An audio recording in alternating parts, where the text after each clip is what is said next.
the United States of America. Why are you hurting people? If you want to go kill and hurt people, go to Iraq. Why y'all doing this to people? Y'all walk around in riot gear like this is a war. I saw them beating people, people that had nothing to do with anything, just grabbing people out the crowd. There's no honor in that. My mom, my father, everybody has served in Iraq, Afghanistan war. I did 14 months in Iraq. My father was in Afghanistan. My mother did a year in Iraq. We fought for this country. I don't come home. I'm in New York City. I am from New York City, and these cops are hurting people that I fought to protect. There's no reason for this. There's no honor in hurting unarmed civilians, and I won't let it happen. Have a good night. I served with Kilo Company, 3rd Battalion, 8th Marines as an automatic machine gunner. There's a term, once a Marine, always a Marine, but there's also the term, eat the apple, F the core. I don't work for you no more.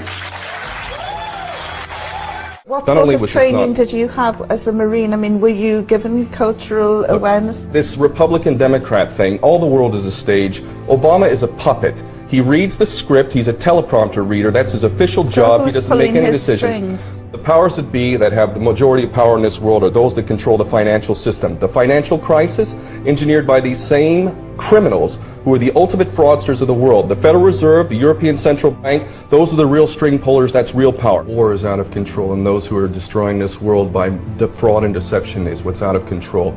9/11 was the false flag operation used to justify the invasion of Afghanistan. It is the ultimate deception, and it's done for a full spectrum dominance agenda, which is part of controlling this world by deception. And unless we as people stand up to these treasonous traitors and all of those people carrying out this stuff and the colluders, including the mass media and the politicians, we are going to continue to get this kind of deception. The individual is handicapped by coming face to face with a conspiracy so monstrous that he cannot believe it even exists.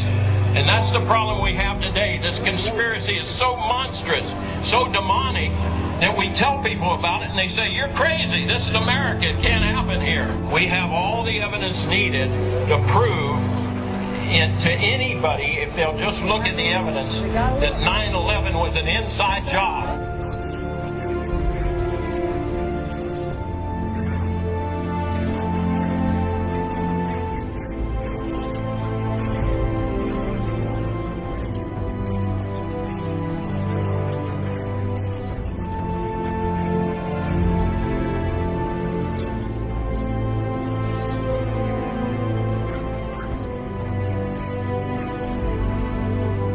I wanted to fight in the war.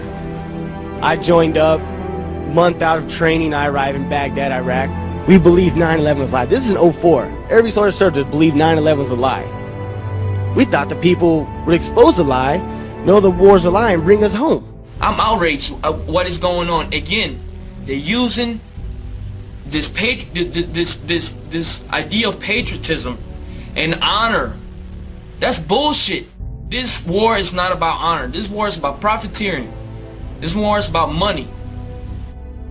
We're nothing but pawns being used for their political agendas. We need to wake up, and these politicians need to stop playing with the citizens' emotions and trying to give them this emotional high and patriotism. Let's speak reality. We need to wake up America. What you see with people is that they're desperate to hear what they want to hear. For people to say, oh no, these conspiracy theorists, they're all crazy, you know, they're all paranoid, it's not really going on, it's ridiculous, and this is done to protect you, this is done for you, you know, we're the government, this is why we're doing it, you know, watch the telly, there's a game on in a minute, and you'll be fine, and we're just going to build another concentration camp, okay, see you later. Take you to the FEMA camps being built by Halliburton right now to house 50 million Americans. They're building enough concentration camps in America. If we don't act now, we're going to lose all our rights. And I served my country. I got an honorable discharge from the Army, and I swore an oath to protect the country from all enemies, foreign, domestic. Now, these people that are operating in our government right now are criminals. Whatever you hear on TV isn't what the reality is. You are losing your rights as we speak. You got H.R. 2749, which is a Food Safety Act. and this affects the entire country. They can stop all forms of transportation in and out of the state. They can destroy vehicles. They can declare martial law, and they can shut restaurants down. They can shut down supermarkets. And that's why they put all these hot button issues out there to distract people, so they argue amongst themselves, like race and abortion and terrorism and healthcare and God only knows what else. They got you all distracted, arguing amongst each other while they're all fucking robbing us. And people don't know. I talked to people today, they didn't even know what martial law was. They're like, what's that? And when I told them, they couldn't believe it. I mean, people have to wake up. And it's unfortunate, but we're at a point right now that if people don't wake up, they're going to lose everything that they fought for. That's where we fell off. We were out watching football or basketball or baseball or going to the beach or talking on the internet or texting each other, whatever the case may be. The last nail is being driven into the coffin of the American Republic, yet Congress remains in total denial as our liberties are rapidly fading before our eyes. The process is propelled by unwarranted fear and ignorance as to the true meaning of liberty. It is driven by economic myths. Who would have ever thought that the current generation and Congress would stand idly by and watch such a rapid disintegration of the American Republic, which is equivalent to granting dictatorial powers to the president.